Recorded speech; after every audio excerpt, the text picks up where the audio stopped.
Hello everyone, this is Rick, and welcome to Astral Club, and welcome to a new year, 2021. Let's hope it's a lot better than the last one. The title of this video is Astral Travel, Witchy Wiccan version. Before I get into that, I just want to remind everyone that Patreon is a great way to support the channel if you feel drawn to do so. I have a new Patreon patron. The name is Hubba Bubba, who is Astral Scout level. Thank you very much, Hubba Bubba, and all of the Astral Club patrons on Patreon, and the link will be in the description.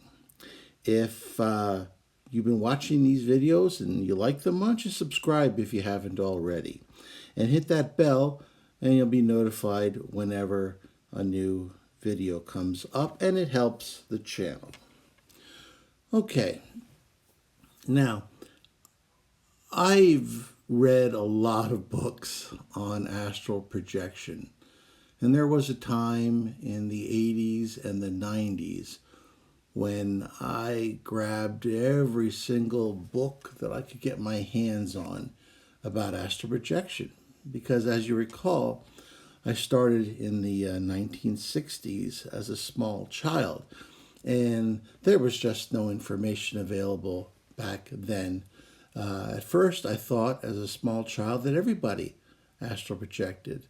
And then when I came out of the closet, so to speak, and talked to my friends and talked to my parents, I found out that no, this definitely was not a normal activity to be doing. So I started keeping it to myself as a guilty little secret.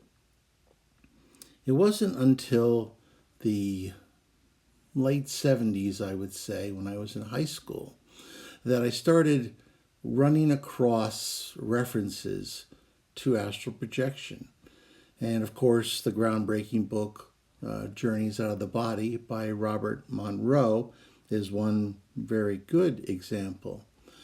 But every time I would go to a bookstore in a mall, I would always check out the occult section, and then later on, the New Age section.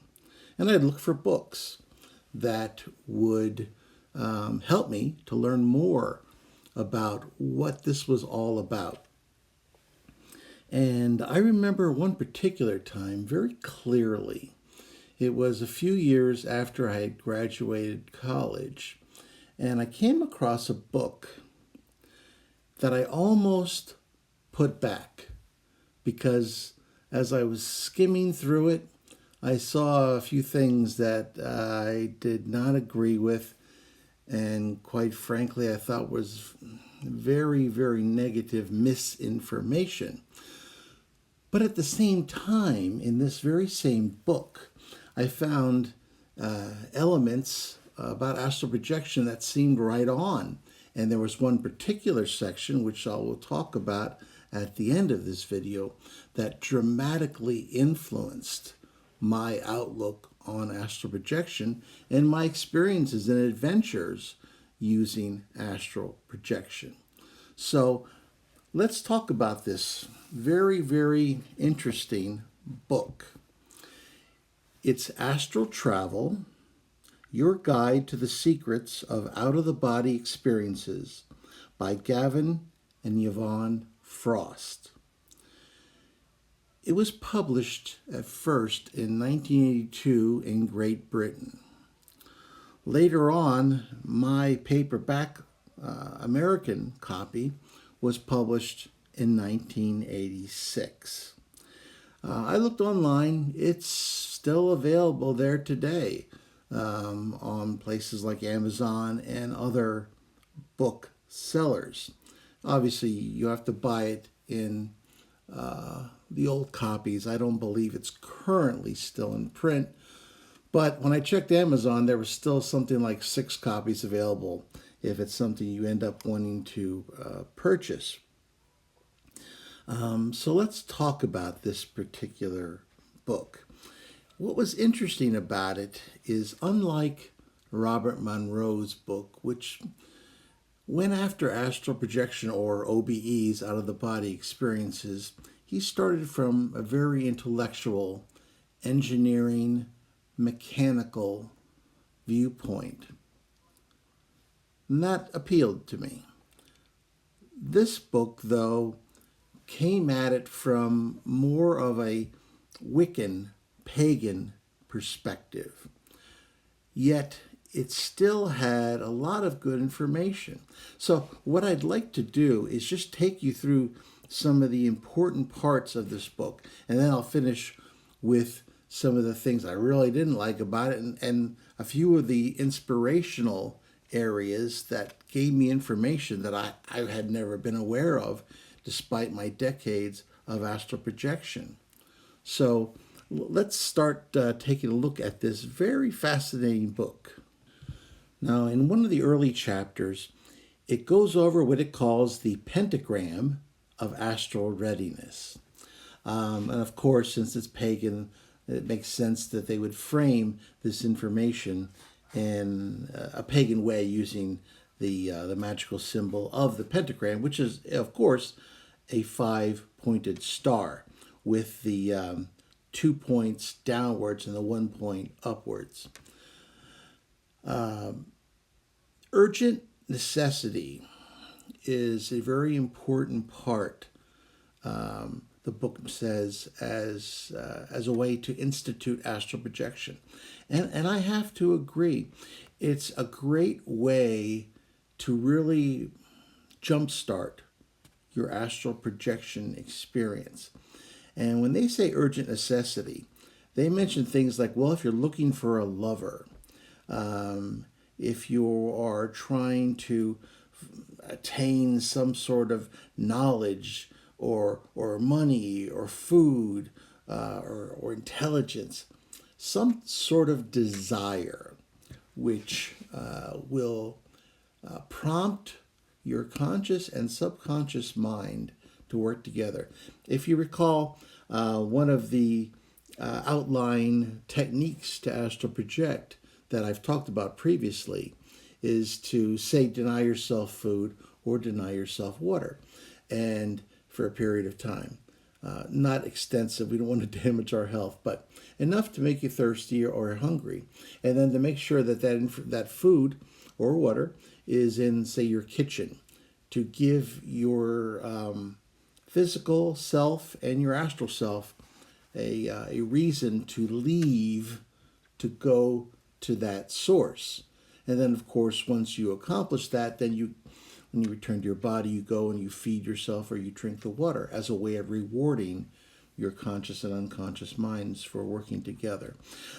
Next, they talk about emotion. And when you're dealing with paganism, and especially the casting of pagan spells, emotion is a very important component, because emotion, extreme emotion, is what powers a magical spell for people who are into that.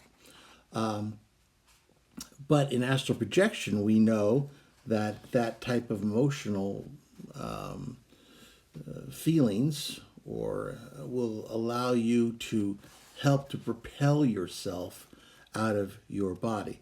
Now, they do mention here that you don't want extreme negative emotions like anger, for instance, because that'll just keep you inside your body.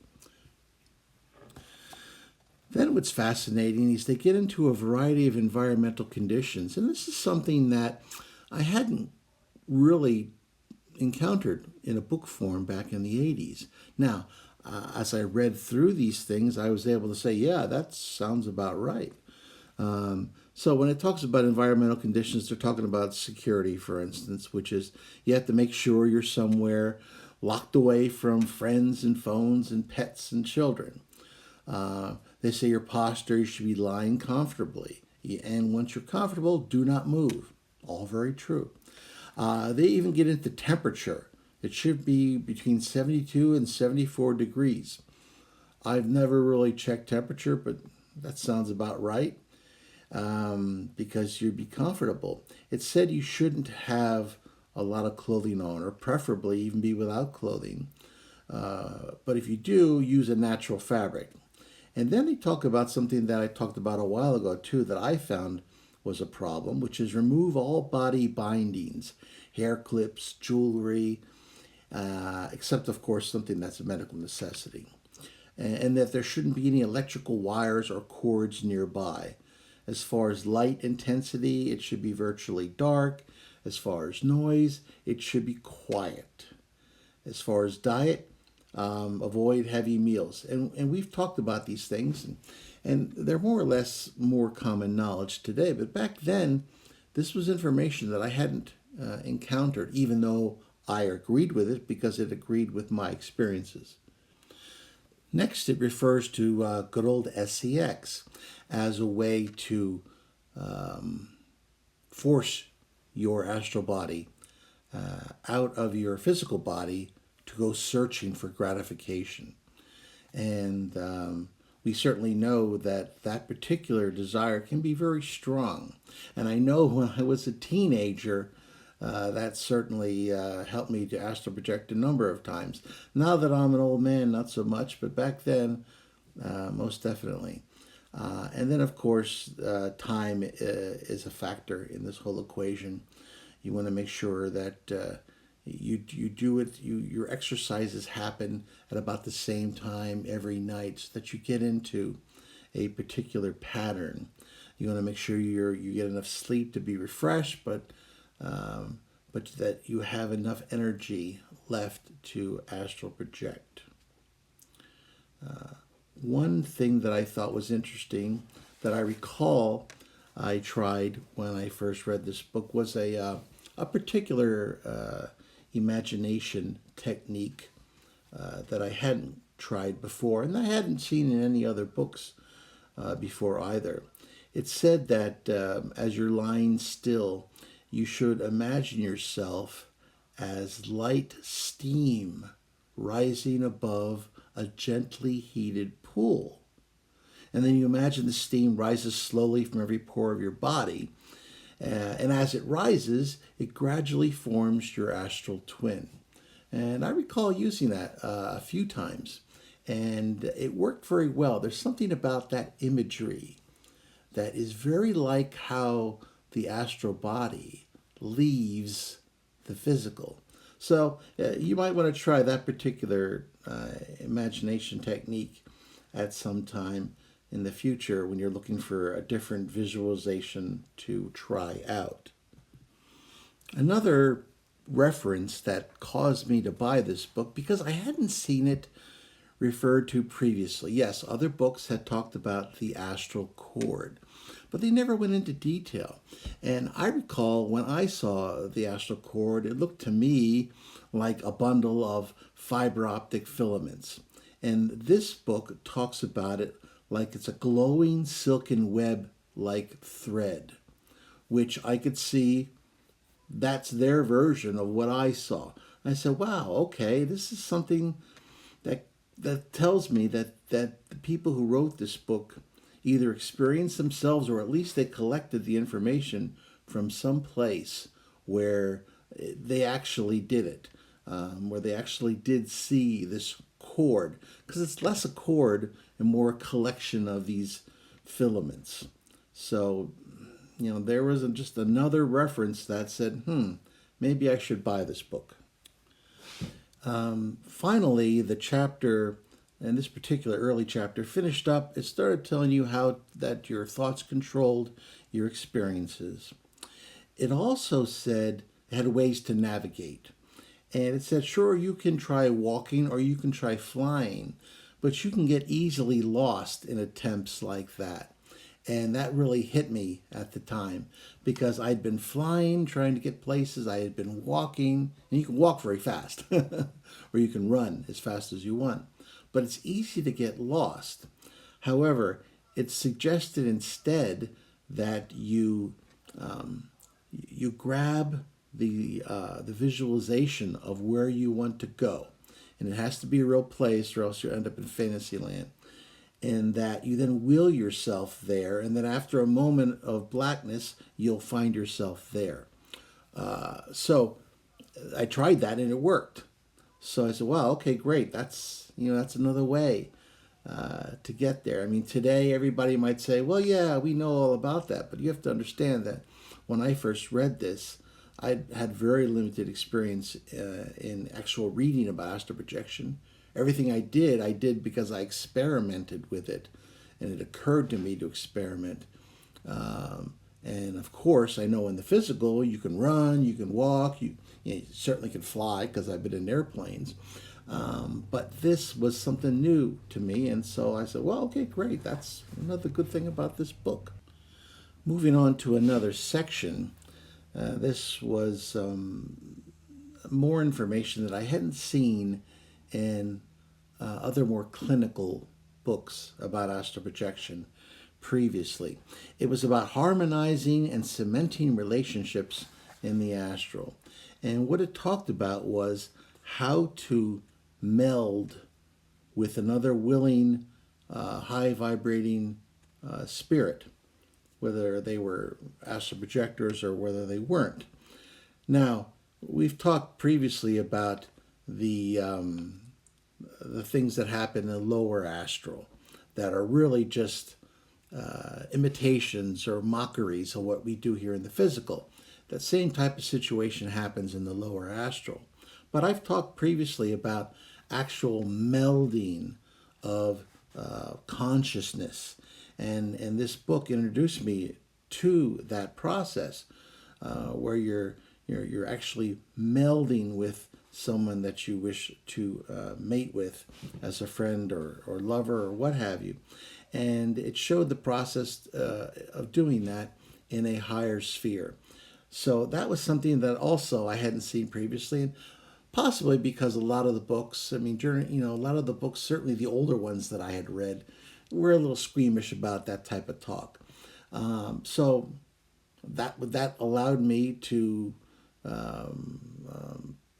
experience this not too long after reading about it, because I knew what the process was at that point. And I wasn't interested in what I'd seen in the lower astral. That to me was extremely, it was just extremely negative, and it just wasn't something I was interested in experiencing. But at the higher level, sharing that consciousness, well, that was an experience that I'll never forget. Next, we got into some areas that after reading it, I almost put the book back because I wasn't really into the ceremonial magic type of processes. And they talk about here, they have a little spell that you can cast before you astral project. Then they talk about standing inside of a circle at the eastern rim of your room. You've got a squeezed bottle of salt water, and you circle this whole room in an unbroken clockwise circle, and you say the spell. And then they get into having some sort of you have like a traditional pagan sword that you then do another exorcism ritual, and all this as a way to protect you from the negativity or what have you in the astral. I would feel silly doing something like that, and I certainly didn't feel it was necessary. And that's one of the things that I wasn't crazy about. But, I left it alone. Now, I wasn't too upset about the whole saltwater thing and the whole spell. But then they started getting a little ridiculous. And I think this section was why I almost put the darn book back. They started talking about protecting the brain and the head. And then they said, oh, your brain needs to be protected if you're going to astral project. And then they walk you through creating this protective headband that involves copper wiring and stitching all this together into some sort of a leather headband. And then I pictured myself, lying on a bed somewhere, possibly with girlfriend or what have you wearing this kind of getup. And it didn't appeal to me, quite frankly. But then they came back later on with some common causes of astral projection failure, which I could say, yes, I agree with that. And one of them was fear. We've talked about fear a lot. We've devoted a lot of time to that and how it affects your ability to astral project.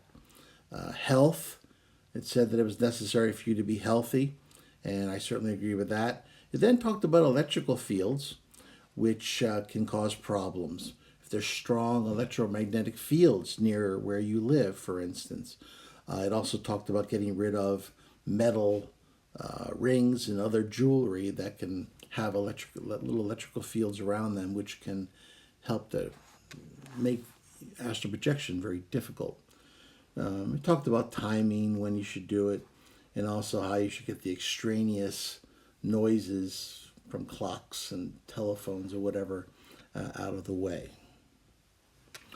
Next, I'm going to talk about two factors, one of which I think was extremely negative and shouldn't have been in this book, and the last one, which is what gave me the information that I'd seen nowhere before and totally changed my astral projection goals and broadened my horizons as to what was possible using this wonderful little ability called astral projection.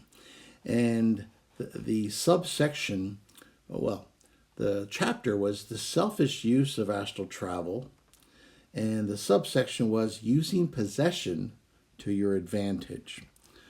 And what they say here is, well, you've got this ability now to astral project.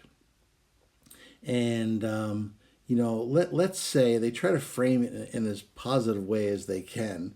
They say, well, let's say you want to learn about someone new. Well, what better way to learn about them than to wait until they leave their body? Because this book states that you many times drift out of coincidence with your body, i.e. a very short astral projection, although you're unconscious when you're doing it. Anyway, it says wait for that period of time, then you can hop in and see what it's like to be in this person's body, and that's how you can learn about them. And they even talk about, you can go back in the past and possess Napoleon or Churchill or what have you. That's completely out of the realm of anything that might be considered right. If you try to follow that bizarre logical theorem, then you might say, well, there's this new person. I want to find out about them. So what I'll do is steal their car and drive it around, or I'll break into their house and rifle through all of their drawers and their cabinets, and this way I can learn about them. Yeah, I guess that's true. But is that really the best way to learn about someone?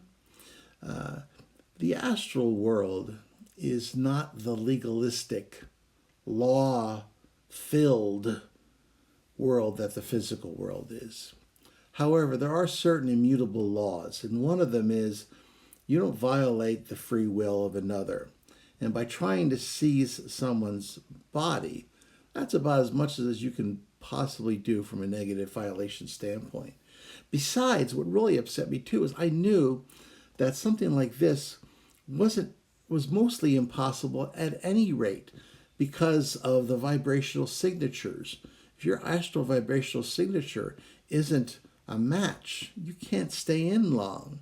My experience was possessing my own shells, my own future or alternate selves. I was mostly a match for those bodies in those time periods, but I wasn't an exact match. So I could only stay for a few minutes. But that was myself. That was my different versions of myself. It was my oversoul, if you will. And even then, I couldn't stay. It never occurred to me to try that with someone else. That's just a violation. And I would never advise someone to try something like that. And moreover, it's not possible in the first place. And it's just a very bad advice. And I wish they hadn't included that in an otherwise pretty decent book. But lastly, let me talk to you about the one area that completely set me on fire when I read this, standing in the bookstore. And I can still picture myself standing there in that bookstore reading this particular section. It said, Astral Projection in the Time Domain. Traveling in time is a very easy accomplishment. Well, I don't know about that, but okay. You must now decide on a destination, a generalized time frame. In aiming at a time long ago or in the far future, some subjects find visualizing a calendar with pages being torn off or blown away in the wind. I ended up counting to do that. They then get into how you can arrive in this future time, let's say. Next, they say, as you progress forwards in time, for instance, time expands or stretches. Let's say you travel to the year 2500, which we actually did, didn't we? You will find that you can spend days or even weeks in this time zone. And upon return to your body, you will find that only a few minutes has passed in reality. When I read that, that blew my mind. At first, I was like, could this possibly be true? But it had never occurred to me before reading this book and this passage that time travel was even possible. And then to read that more than just traveling in time for a few minutes, you could spend hours, days, months, even years. That changed everything. It took my whole world's view and just turned it on its head. The book then goes on. When you travel back into history, the opposite effect occurs. That is, if you go back to the 1500s and spend just a few seconds there, when you return to your body, you'll find that several minutes has passed.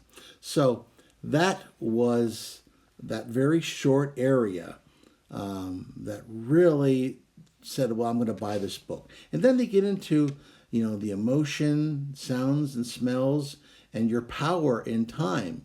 And it talks about many of the things that we've talked about previously, how you can't affect the past. You don't have the power to do that. But when you're in that far future, you have an ability to have real world effects on that distant future. So that alone, that section alone, gave me the impetus to buy this book. And I don't regret it, because before that, it had never occurred to me that time travel was possible, or even what the basic laws were. And now, I won't say that I completely bought into it. I did lots of tests afterwards until I hit upon my own technique.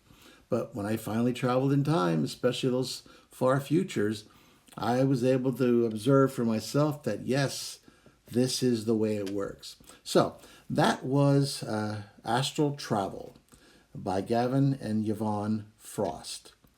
And if any of this sounds interesting to you, you should go ahead and buy it. Now, my copy has $6.95 on it, but that was back in 1986. I know there are still some used copies out there on Amazon and other places, and if it's something that you think you'd like to read and find out more about, knock yourself out, go ahead and buy it. It certainly is a very eclectic and interesting way of looking at astral projection, and certainly if the Wiccan religion appeals to you, you might really like this book. But just keep in mind some of the things that I said, because it is a bit of a mixed bag.